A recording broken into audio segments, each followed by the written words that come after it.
البدع والأهواء، أهل البدع العقائدية وأهل البدع السياسية. نقول بيننا وبينكم السلف، بيننا وبينكم الكتب، كان فيقول البدع بيننا وبينكم. Bismillahirrahmanirrahim. Alhamdulillahi rabbil alamin. Asyhadu an la ilaha illallah wahdahu la syarikalah wa asyhadu anna Muhammadan abduhu wa rasuluh. Allahumma shalli ala Muhammadin abdika wa rasulik wa ala alihi wa ashabihi ajmain, amma ba'd. 59 ya. Baik. Disebutkan dalam pertanyaannya di sini, ahsanallahu ilaikum, yaqulus sa'il, si penanya berkata, yajibu alaina an nu'mina bil qada'i wal qadari khairihi wa syarrihi minallah. Wajib bagi kita untuk beriman kepada ketetapan dan takdir yang baik dan buruknya dari Allah. Fa kaifa tufassiru qaulallahi azza wajal, maka bagaimana Anda menafsirkan firman Allah azza wajal, ma asabaka min hasanatin faminallah wa ma asabaka min sayyi'atin famin nafsik. Apapun yang menimpa dirimu yang berupa kebaikan, maka itu adalah dari Allah, dan apapun yang menimpa dirimu yang berupa keburukan, maka itu dari dirimu sendiri. Baik, maka Syekh menjawab, ma asabaka min hasanatin faminallah, yakni bi fadlillahi wa taufiqih, yaitu dengan kurnia dan taufik dari Allah. Wa ma asabaka min sayyi'atin fa sababu dzunubika fa bisababi dzunubika allati kasabtaha. Apapun yang menimpa dirimu yang berupa keburukan, maka itu disebabkan karena dosa-dosamu yang engkau perbuat. Baik, sebagaimana ini dijelaskan oleh Syekhul Islam juga. Jadi ayat ini berbicara tentang masalah sebab. Sebab keburukan adalah dari dirimu sendiri. Wallahu ta'ala qaddaral jami'. Allah ta'ala menakdirkan itu semua. Namun apa? Takdir memang ada sebabnya. Walihada qala ba'daha, maka dari itu Allah berfirman setelahnya, sebenarnya bukan setelahnya tapi sebelumnya, yaitu apa? Ayat yang ke-78 di sini disebutkan, qul kullum min indillah, katakanlah semua itu dari sisi Allah, yaitu Allah yang menakdirkan apabila engkau tertimpa keburukan ataupun tertimpa kebaikan. Ma asabaka min hasanatin faminallah wa ma asabaka min sayyi'atin famin nafsik. Apapun yang menimpa dirimu berupa kebaikan, maka itu dari Allah, dan apapun yang menimpa dirimu yang berupa keburukan, maka itu dari dirimu sendiri. Summa qala ba'daha, qul kullum min indillahi fama lihaula'il qaumi la yakaduna yafqahuna haditsa. Sebenarnya sebelumnya tentunya. Baik. Ketika apa? Membantah orang-orang munafikun, karena ayat ini membicarakan tentang apa? Syubhat para munafikin yang menyalahkan Nabi. Kenapa sampai ada kekalahan di dalam sebagian peperangan itu? Baik. Maka apa? Katakan semuanya itu adalah dari sisi Allah. Maka kenapa orang-orang itu hampir-hampir tidak memahami perkataan?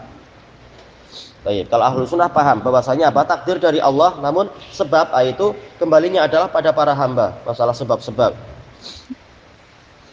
Wa qala ma asaba min musibatin fil ardi wala fi anfusikum illa fi kitab. Allah berfirman dalam Al-Hadid, apapun yang menimpa yang berupa musibah di bumi ataupun pada diri kalian, bukan apapun, namanya manafiyah.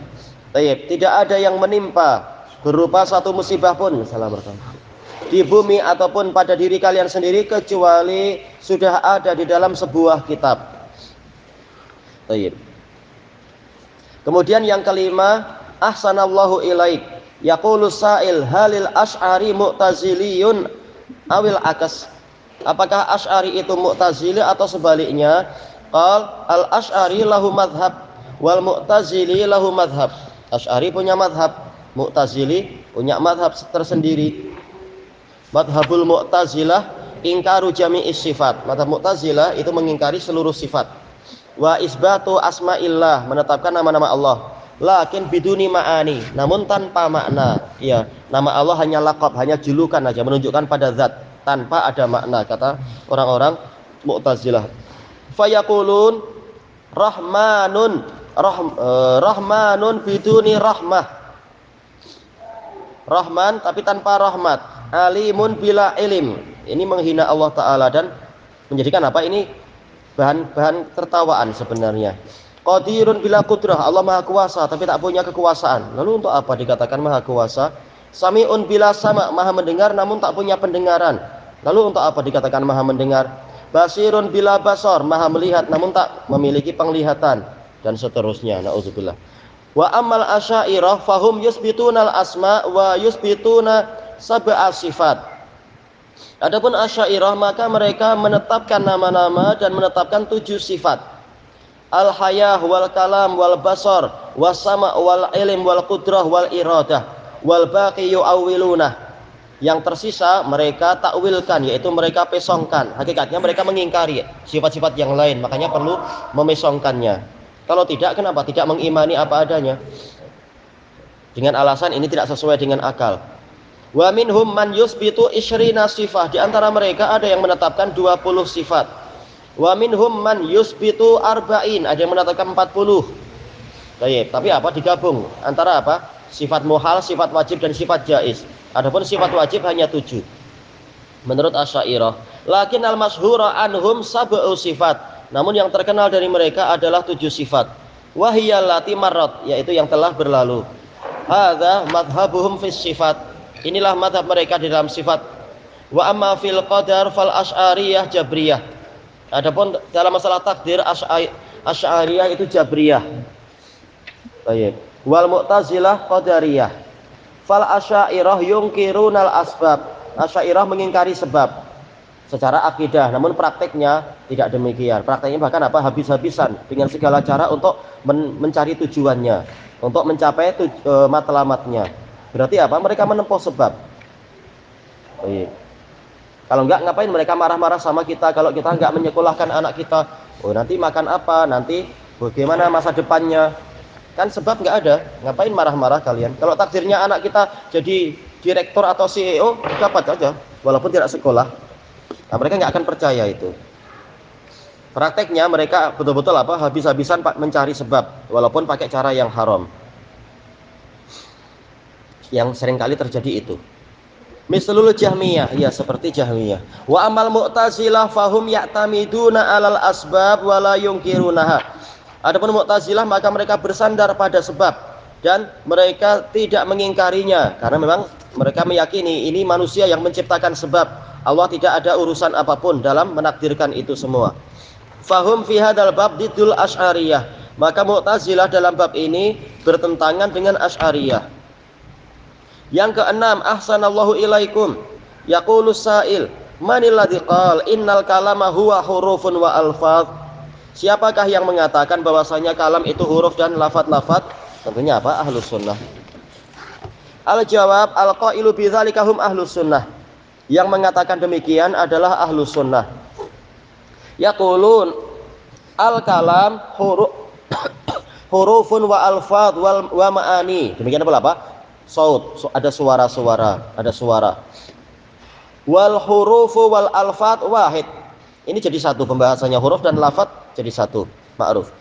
Yaqulu Syekhul Islam fil aqidatil wasithiyah wal Qur'anu kalamullah hurufuhu wa ma'anih. Baik. Disebarkan tulisan oleh dari kalangan orang Asy'ariyah bahwasanya apa? Mereka itu mengikuti salaf. Kenapa? Karena mereka masuk apa? Dalam mengikuti salah satu dari imam yang 4, dan mereka semua adalah para salaf. Sementara Wahabi itu ikut Ibnu Taimiyah tahun 700. Jadi kita inilah kata mereka yang ikut salaf, sementara Wahabi itu nggak ikut salaf katanya. Ini salah besar. Syekhul Islam bukan sebagai patokan tertinggi, bahkan apa? Beliau salah satu dari imam-imam sebagaimana para imam yang lain. Sebagaimana dalam Munadharah Aqidah Wasithiyah, Ibnu Taimiyah mengatakan, saya tantang kalian selama 7 tahun ke depan untuk membuktikan kalam dalam Wasithiyah ini bukan dari kalam salaf. Buktikan. Mereka sampai berpuluh-puluh tahun tak mampu membuktikan itu. Syekhul Islam mengambilnya dari salaf.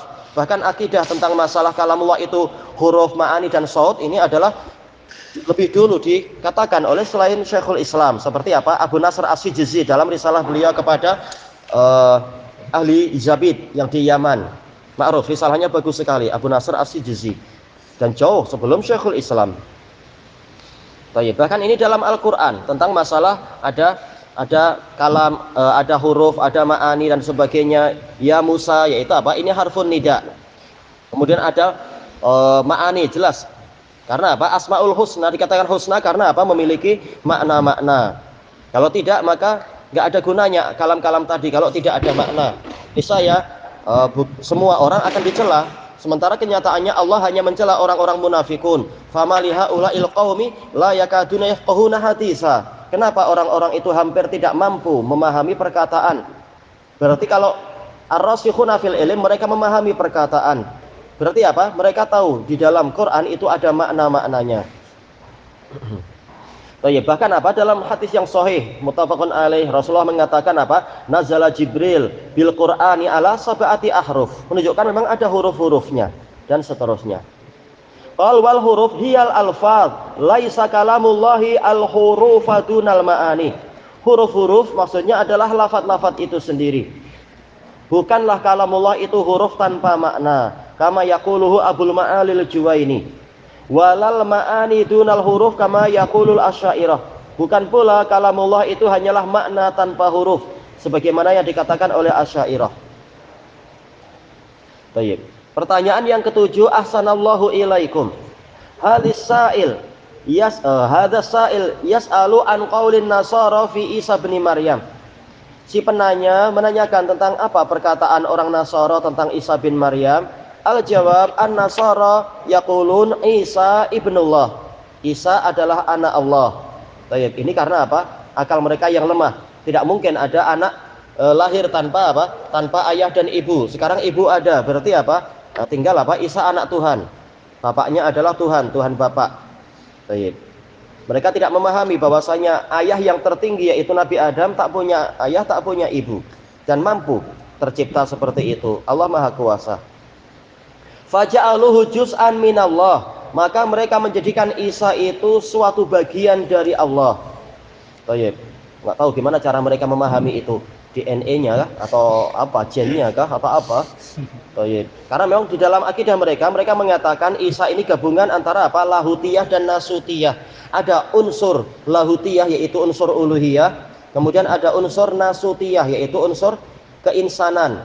Ketika Isa disalib, kemudian dia naik ke langit, dia keluar dari unsur keinsanan bersatu dengan apa? Dengan Tuhan. Baik, si anak bersatu dengan Tuhan. Tinggal apa? Unsur uluhiyah saja, ilahiyah. Ini karena jahilnya mereka dalam memahami ini. Ta'alallahu amma yaqulun. Maha tinggi Allah dari apa yang mereka katakan. Wa ghalau fi Isa. Mereka berlebihan tentang Nabi Isa hatta rafa'uhu min maqamil ubudiyyati wan nubuwah. Sehingga mereka mengangkat Isa dari posisi sebagai hamba dan nabi ila maqamil uluhiyah, menuju kepada maqam uluhiyah. Bahkan jumhur dari mereka mengangkat sampai apa? Maqam rububiyah, mengatakan Tuhan Bapa memang menciptakan Tuhan Anak, lalu Tuhan Anak yang menciptakan langit dan bumi. Makanya mereka khilaf sendiri, lalu yang layak disembah Tuhan Bapa atau Tuhan Anak? Kenapa? Yang layak kita sembah adalah Tuhan Anak karena dia yang menciptakan kita. Ngapain yang tidak menciptakan kita sembah? Yang lain bilang tetaplah sembah Tuhan Bapa karena Tuhan Bapa yang menciptakan Tuhan Anak. Nah, lalu mereka khilaf besar, beberapa firqah itu diceritakan oleh apa? Ibnul Qayyim dalam Hidayatul Hayyara. Karena kalau ditanya tahun berapa Tuhan Anak menciptakan langit dan bumi, tak tahu juga. Asyahidu khalqahum, apakah mereka menyaksikan ketika mereka itu diciptakan? Tak juga. Bahkan boleh jadi pendahulu mereka menyaksikan ketika Isa lahir, boleh jadi, yaitu apa? Di zaman ketika apa? Maryam membawa anak itu. Oh ya, bagaimana Tuhan Anak malah lahirnya setelah alam semesta tercipta? Ini kontradiksinya mereka. Kemudian disebutkan di sini faqalu Isa binullah, maka mereka mengatakan Isa adalah anak Allah. Wa fassaru qaulahu ta'ala, mereka menafsirkan firman Allah Ta'ala wa kalimatuhu, qalu huwa nafsul kalimah, betul-betul Isa adalah kalimat itu sendiri. Wa huwa juz'un minallah, dan dia adalah bagian dari Allah. Wa amma ahlus sunnah fayaqulun, adapun ahlus sunnah maka mereka mengatakan Isa kalimatullah, Isa adalah kalimatullah, yakni makhluqun bil kalimah, tercipta dengan kalimah. khalaqahullahu bi kalimati kun. Allah menciptakannya dengan kalimat kun. Dan ini biasa di dalam apa? Di dalam bahasa Arab, idhafatu syai' ila sababih, menisbatkan sesuatu pada sebabnya. Manakala sebab terciptanya Isa adalah kalimat kun, maka boleh dia dinamakan dengan sebabnya itu. Dan ini banyak pola-pola seperti ini dalam bahasa Arab. Penamaan sesuatu dengan sebabnya. Baik. Seperti masalah apa itu? Hujan dinamakan sama, bukan hujan tapi apa namanya ini, rerumputan dinamakan apa? Dinamakan mator. Kenapa? Karena sebab tumbuhnya adalah dari mator. Ini biasa pola macam itu.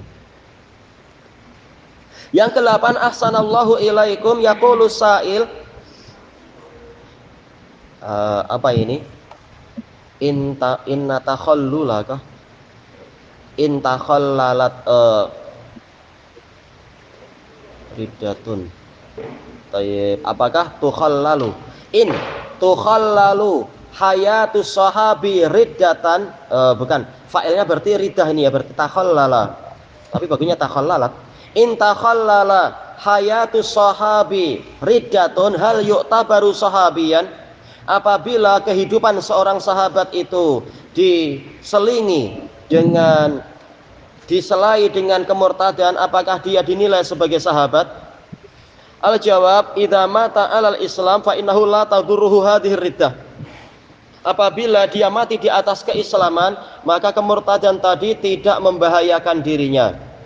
Wa kadzalikal insan, demikian pula seseorang, idza takhallala amalahu riddatun, jika amalannya itu diselingi dengan kemurtadan, summatab, lalu dia bertobat, wa mata 'alal Islam, dan dia mati di atas Islam, la yabtulu amaluh, amalannya tidak gugur. Bal yahrizuhu bi taubatih, bahkan dia mampu memelihara amalannya tadi dengan taubatnya dia. Amma idza mata 'alal kufr, adapun kalau dia mati di atas kekufuran, wal iyadu billah, fa innahu tabtulu a'maluhu kulluha, maka seluruh amalannya akan gugur. Lakin idza taballahu alaih, akan tetapi jika Allah bertaubat, taballahu alaihi, lakin idza taballahu alaihi. Kenapa ada alaihi di sini ya? Idza taballahu berarti zahirnya, akan tetapi jika Allah memberikan dia taufik untuk bertobat, ya taba'ala, ini memang punya 3 makna kata Ibnul Qayyim. Makna yang pertama adalah memberikan taufik untuk tobat, taba'ala, Allah memberikan tobat pada dia. Fatab, lalu dia bertaubat. Wa mata al Islam, dan dia mati di atas Islam, baqiyat a'maluh, amalannya akan kekal.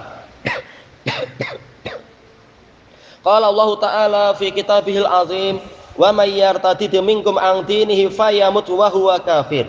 Barang siapa murtad dari kalian dari agamanya, yaitu agama yang terpandang yaitu Islam, kemudian dia mati dalam keadaan dia kafir, nah ini halnya ini sebagai apa? Sebagai muqayyid, sebagai pengikat. Faulaika habitat a'maluhum fid dunya wal akhirah, maka mereka itulah orang-orang yang amalan mereka akan gugur di dunia dan di akhirat. Wa ulaika ashabun narihum fiha khalidun, dan mereka adalah penghuni neraka, mereka kekal di dalamnya. Fastarata li hubutil amali al mauta alal kufur, maka Allah mensyaratkan gugurnya amalan itu dengan apa? Kematian orang tadi di atas kekufuran. Ini ma'ruf dalam usul fikih, yaitu apa? Hal ini adalah salah satu mukhassis atau muqayyid. Makanya di sini ayatnya tidak bebas mengatakan amalannya gugur, tapi apa? Diikat dengan kalau mati di atas kekafiran. Berarti kalau mati di atas keislaman, maka amalannya tidak gugur. Baik. Dan ini juga yang dipilih oleh Imam Asy-Syafi'i tentang para sahabat, demikian pula Ar-Rafi'i, demikian pula Al-Iraqi, demikian pula Ibnu Hajar Al-Asqalani, yaitu apa? Sahabat yang sempat murtad karena situasi yang berat di masa wafatnya Nabi itu, tapi kemudian dia masuk Islam lagi, maka apa? Amalannya itu tidak gugur, dia tetap sahabat. Seperti apa? Al-Ash'as Ibnu Qais, dia memiliki musnad di dalam musnad Imam Ahmad, menunjukkan apa? Tetap dia dihukumi sebagai sahabat walaupun sempat murtad. Baik. Sampai apa? Ditangkap kalau tak salah oleh pasukannya Khalid bin Walid, lalu dibawa ke Abu Bakar As-Siddiq, lalu masuk Islam lagi. Kemudian apa? Makin bagus Islamnya, dan bahkan meriwayatkan hadis-hadis dalam Bukhari dan Muslim, menunjukkan dia tetap sahabat. tidak masalah. Wa qala subhanahu wa may yakfur bil imani faqad habita amaluhu wa huwa fil akhirati minal khasirin. Barang siapa mengingkari keimanan, maka sungguh amalannya telah gugur dan dia di akhirat termasuk dari golongan orang-orang yang merugi. Baik, sementara orang yang bertobat dianggap apa? Amalannya itu yang bertobat dianggap tidak berdosa. Berarti apa? Tobat dari kekufuran dianggap dia tidak kufur. Telah dihapus kesalahannya tadi. Berarti tidak dihukumi terkena ayat ini. Baik, ilahuna wallahu a'lam.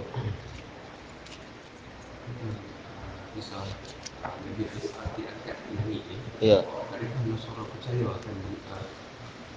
Oh jelas, mereka percaya. Buktinya ada apa? Hari Raya Paskah, yaitu apa? Kalau tak salah, kenaikan Isa Al-Masih. Sebagian menamakan Paskah buat telur-telur cantik-cantik itu. Easter. Ya? Easter. Mungkin tak tahu. Apa? April 30. Tak tahu tanggal berapa. Al-muhim, kalau di Indonesia terkenalnya ya itu Paskah atau kenaikan Isa Al-Masih. Hari raya itu. Hah? Allahu a'lam. Katanya disaksi ya, ada saksi 50 orang. Tak tahu. Itu ada kawan anak orang Kristen. Disaksikan 50. Cuma lain, keyakinannya lain. Mereka meyakininya seperti yang disebutkan oleh Ibnul Qayyim. Jadi setelah Nabi Isa disalib, beberapa hari kemudian apa? Maryam datang menangisi jasad anaknya itu. Tahu-tahu datang sosok Isa. Mengatakan apa? Ya memang saya disalib, sambil nunjukkan apa? Paku-paku di badannya. Tapi saya mau naik ke langit, lalu kasih wasiat kepada Maryam begini, sabarlah dan seterusnya. Jadi mereka meyakininya Isa naik tapi setelah disalib. Sementara Allah Ta'ala mengatakan bukan demikian. Disalib, apa itu namanya? Naiknya naik sebelum beliau tertangkap. Dan memang tak pernah tertangkap.